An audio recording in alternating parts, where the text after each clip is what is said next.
तुहरी चरण बलिहारी राम जी तुहरी चरण बलिहारी राम जी।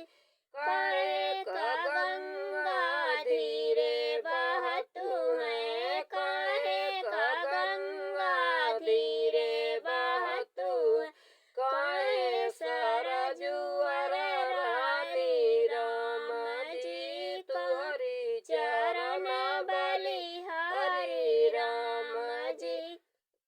धर्म से गंगा धीरे बहतु है, धर्म से गंगा धीरे बहतु है, पापेश्वर जुअर रानी राम जी तुहरी चरण बलिहारी राम जी।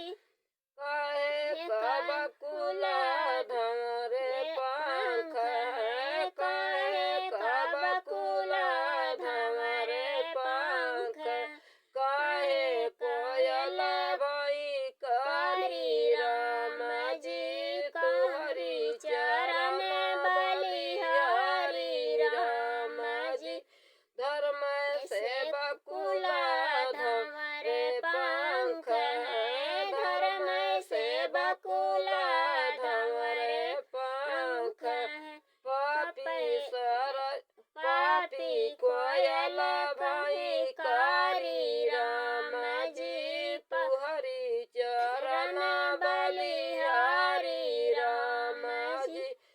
कहे का भैया घर ही रहतु है, कहे का भैया घर ही रहतु है, कहे बहिन ससुरारी राम जी तुहरी चरण बलिहारी राम जी। धर्म से भई